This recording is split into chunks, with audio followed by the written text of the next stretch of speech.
All right, so moving on to the final segment, we're gonna pivot here over to the world of wrestling inside the WWE world, and I'll be sharing my WWE mid-year awards. So we're at the halfway point of 2025, 6 months in, and I'll be sharing my my mid-year awards for the WWE this year. So starting off with best storyline of the year, best storyline of the year would have to go to Seth Rollins and his new faction that they have over on the Monday Night Raw roster. I think this is the best storyline currently going on in the WWE right now.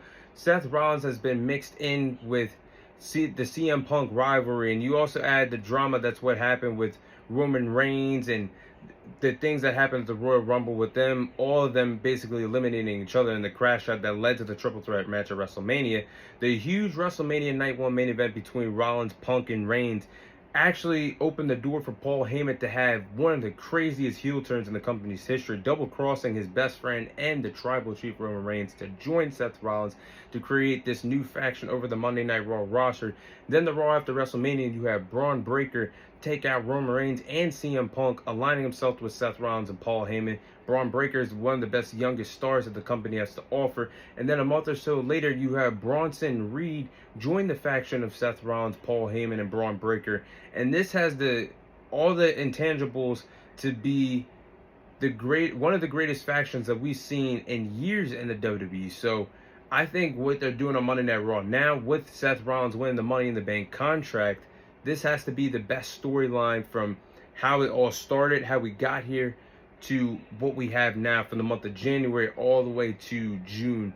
I think the faction of Seth Rollins and how it was created for his vision to have a better picture of what the WWE is supposed to look like, this has been the best storyline to me in the calendar year 2025 thus far.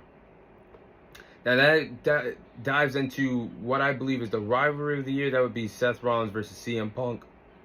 The bad blood is there, and the bad blood between Punk and Rollins has started all the way dating back to 2024, where we should have got a Mania match between Rollins and Punk. Didn't happen because Punk tore his triceps, but here we are now.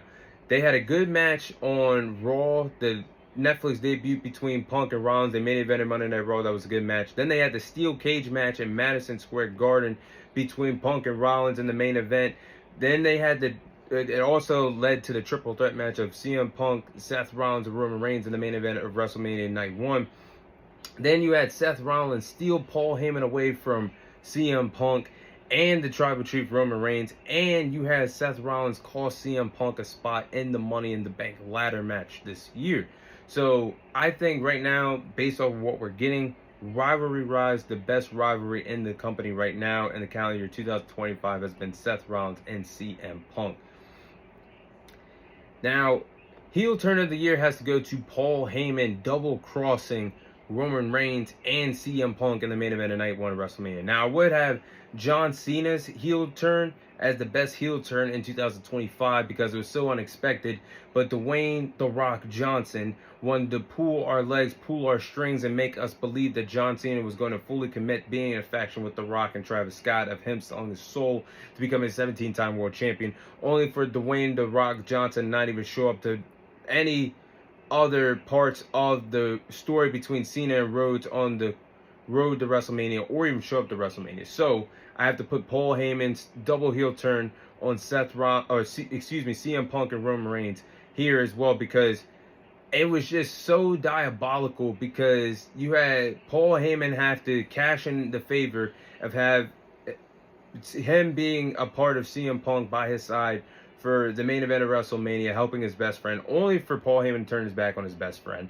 and then double cross the tribal chief, and then join Seth Rollins, help him win the match, and basically walk off of WrestleMania Night 1 with one of the craziest, bizarre moves that the WWE had to make in order for the Seth Rollins heel turn to be complete. Absolute cinema. The best heel turn that we've seen this year.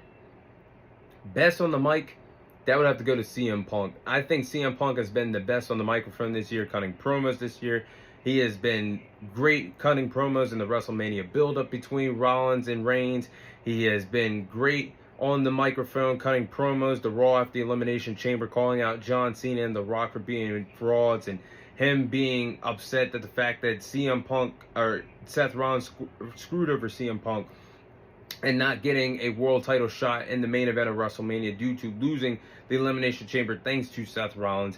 And the promo battle that we have with Cena and Punk right now in their rivalry on the road to Night of Champions as well. Plus, I got to also throw in the great promo that CM Punk and Cody Rhodes had the Raw before the Royal Rumble, with CM Punk teasing a future world title match between Cody Rhodes and CM Punk down the line that could be in the conversation for main eventing night 1 or 2 of WrestleMania 42 next year in Vegas. So every time this man picks up a microphone, he's telling a story.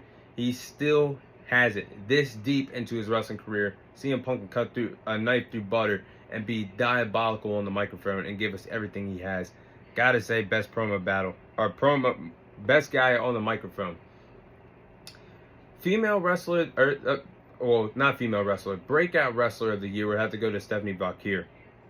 This woman has taken the company over by storm, and Stephanie Vaquer has had a rocket launch tour and been shot to the moon, launched off to the moon. Stephanie Vaquer has been called up quickly from NXT. She became a massive star there in under a year in the brand of NXT. She became a double champion, first woman to hold the NXT Women's title and the NXT North American title simultaneously. And then she just got called up to the main roster so quickly after having an impressive performance against the women's world champion Io Sky the night after WrestleMania one-on-one competition. You can tell the main roster trusts her. She did double duty last weekend working with the Worlds Collide event with the WWE and AAA working together. And then hours later, she went on to work the Money in the Bank women's ladder match. I think Stephanie Vaquer has a big second half in store in 2025. But I have to say, she has been the breakout wrestler of the year thus far. Tag team of the year would have to go to the Street Profits. I think the Street Profits have been the best tag team of the year thus far. They've been killing it on the Blue Brand and Friday Night SmackDown. They won the tag team titles against DIY, which was a pretty good match months ago. Then they had the unforgettable TLC match with DIY and the Motor City Machine Guns. One of the best TLC matches that I've seen up to date over the last few years in the WWE. Plus, they also had that great that tag team match with Fraxium not too long ago on SmackDown. I think the Street Profits have been killing it. They also had a chip on their shoulder. All three of those teams had a chip on their shoulder for the fact that they weren't included on the Mania card. And that TLC match that we got on SmackDown should have been the tag team match that got some recognition on the WrestleMania card, rather than the New Day versus the Viking Raiders or the War Raiders, whatever they're called, for the Raw World Tag Team titles. Street Profits deserve better. I think the WWE has to step up the tag team division as well to make fans care about tag team wrestling. But so far, I think the Street Profits have been the best tag team in the company thus far. Women's Wrestler of the Year. That would have to go to Liv Morgan. I think Liv Morgan has been the Women's Wrestler of the Year because she has been great all year long. No matter what you ask out of Liv Morgan, she has been top tier. And I think she's been the Woman of the Year. She walked into 2025 as the Women's World Champion. Obviously lost it to Rhea Ripley. But in terms of matches, she's been great. She had the great tag team match, her and Raquel Rodriguez. And they defeated Bianca Belair and Naomi the Raw before the Elimination Chamber. That was a great tag team match. You had Liv Morgan be the workhorse of the Elimination Chamber match, which was a phenomenal match, better than the men's match. Then you had Liv Morgan, Raquel Rodriguez regain the women's tag team titles against Becky Lynch and Lyra Valkyria in that massive tag team match, the Raw after WrestleMania, and it exceeded the tag team match we got the night before and WrestleMania 41 night 2. But she's been outstanding on the microphone as well, great in promos, great in storylines with Dominic Mysterio, and now intertwining with Roxanne Perez. And we see the ongoing story of what's going to lead to Liv Morgan Raquel versus the Bella Twins for the tag team titles at some point during the summer. Liv Morgan is headed out of the park. I think she has to get out of the tag team scene and go back to winning singles gold, whether it's the mid-card title on Raw, the Women's Intercontinental title, the Women's World title. Liv Morgan deserves better than being in a dead tag team division. She has been the Woman of the Year thus far. Men's Wrestler of the Year, that would have to go to Seth Rollins. I think Seth Rollins has been the Men's Wrestler of the Year, the true workhorse, and I think Seth Rollins has been perfect this year. Great matches against CM Punk, the Raw match that we saw on Netflix, the Netflix premiere, the great steel cage match with CM Punk, the Raw match that he had with Drew McIntyre, the great Triple Threat Mania Triple Threat Night 1 main event between CM Punk, Roman Reigns, and Seth Rollins. He was also featured in that great men's Money in the Bank ladder match. I feel like Seth Rollins is hitting another stride and hitting another peak in his career. This is year 13 that Rollins has been a part of the WWE, and he's been magnificent. The heel turn as well, lining himself with Paul Heyman, being a Paul Heyman guy, having Braun Breaker and Bronson Reed by his side with the most entertaining faction right now in the WWE. I think Seth Rollins has been truly the MVP of the WWE this year. Men's Wrestler of the Year for sure in 2025, right now. And last but not least, match of the year, I would have to say Io Sky versus Bianca Belair versus Rhea Ripley. The triple threat match at WrestleMania 41 Night 2 is the best the best wrestling match that we see in 2025. I think that triple threat match overexceeded and hardly topped off what Roman Reigns, Seth Rollins, CM Punk did in the main event of Night 2 of WrestleMania, or Night 1 of WrestleMania. But I think the fast-paced match between Io Sky, Bianca Belair, and Rhea Ripley, that match has been the best match all year long. Fast-paced, the story of Io Sky being the true underdog as champion, battling against Bianca Belair and Rhea Ripley was awesome. That story really set up everything for the match.